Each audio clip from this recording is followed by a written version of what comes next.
Today we are going to learn how to make a double crochet. Double crochet बहुत सारे projects में use होता है, जैसे कि ग्रैनी स्क्वेयर्स हो गए, फ्लावर्स हो गए, या फिर अगर आपने कहीं पर हाइट इंक्रीज़ करनी हो. सो डबल क्रोशे सीखने के लिए it's very simple. You will yarn over and then insert your hook in the stitch, pass it through that stitch. अब हाफ डबल क्रोशे में भी यही टेक्निक यूज़ होती है. फ़र्क अब कहाँ आएगा वो मैं आपको बताने वाली हूँ.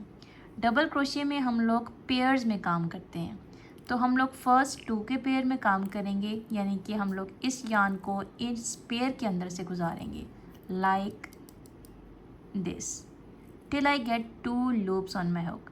अब पहले हमने एक पेयर पे काम किया, अब हमारे पास एक पेयर और आ गया. अब हम लोग दोबारा इस पेयर पे काम करेंगे, उस यार्न को इसके अंदर से गुजारेंगे like this. So double crochet में पेयरिंग में काम होती है, आपने हमेशा पेयरिंग में काम करना है. So like yarn over, insert your hook in the next stitch which looks like a V. अगर आपको ऐसे समझ नहीं आ रहा तो अपने प्रोजेक्ट को फ्लिप करें और ऊपर से देखें what is your next V.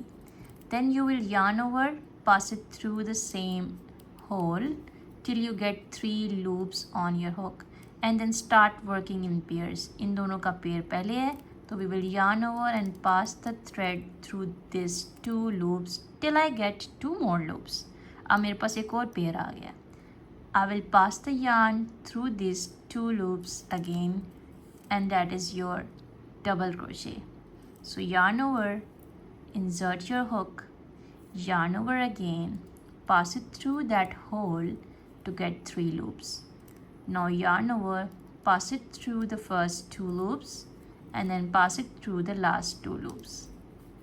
And that's how easy a double crochet is. We will keep on working at the end of our row together, so stay with me. 2 loops and 2 loops. Yarn over, insert your hook, yarn over again, pass it through the 2 loops and pass it through the 2 loops again. Again, yarn over, insert your hook, pass it through the 2 loops and then pass it through the 2 loops.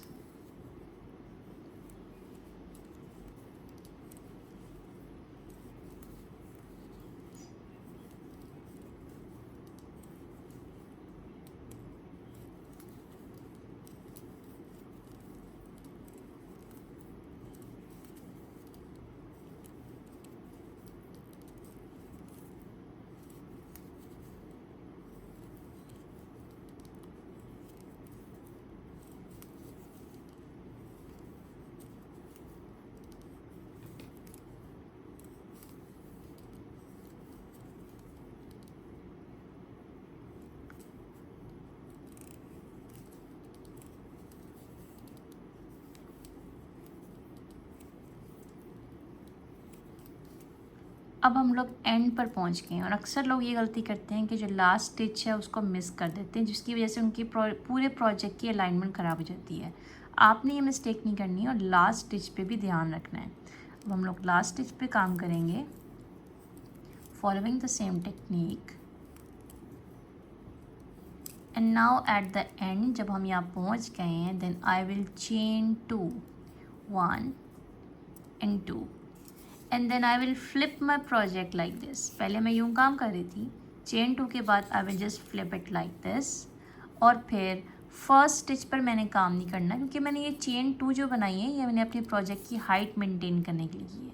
ये बात हमने single crochet के lesson में भी सीखी थी कि हमने हर स्टिच की हाइट को मेंटेन करना होता है, क्योंकि हर स्टिच की हाइट डिफरेंट होती है. अब क्योंकि चेन 2 यहाँ पे फर्स्ट स्टिच में ऑलरेडी बना हुआ है, तो I will skip this stitch और मैं यहाँ पर काम करना शुरू करूँगी सेकंड वाले में, इस वाले में. सो yarn over and then insert the hook into this stitch, yarn over again and then I will make a double crochet. So this will act like the height or also the stitch, and then this is your proper double crochet. So yarn over, go towards the next stitch and keep on performing the same technique. It's very important कि जो भी आप stitches मेरे से सीख रहे हैं आप उनकी भरपूर प्रैक्टिस करें, क्योंकि सिर्फ प्रैक्टिस से आपके अंदर नीटनेस भी आएगी, आपको ग्रिप की समझ आएगी कि कहाँ पे मैंने अपने स्टिच को लूज़ करना है, कहाँ पे मैंने बहुत टाइट करना है। और जितना कंफर्टेबल आप अपने हुक और अपने यान के साथ होंगे, उतना ही नीट आपका प्रोजेक्ट बनेगा। And this can only happen if you are practising again and again. Beginners ये गलती करते हैं कि वो फटाफट से कोई प्रोजेक्ट स्टार्ट कर देते हैं। I would recommend that they should start rehearsing first. पहले अच्छी तरह से अपनी प्रैक्टिस करें, और जब आपको लगे that now you have a full grip on your hand and on your hook, फिर ही कोई प्रोजेक्ट स्टार्ट करें।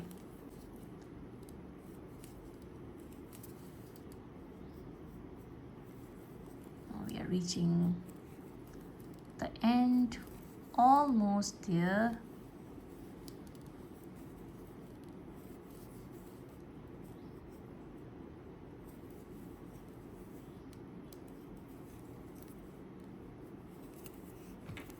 Now what most people make a mistake is कि ये स्टिच भूल जाते हैं, ये वाला। उनको लगता है बस हाँ ये एंड पर आ गई, एंड ही तो है, यहाँ पे हमने एंड कर लिया, बट ऐसा है नहीं। ये स्टिच अगर आप छोड़ देंगे तो आपका स्टिच ही मिस हो जाएगा। तो आपने ये मिस्टेक नहीं करनी, आपने इस पे भी काम करना है।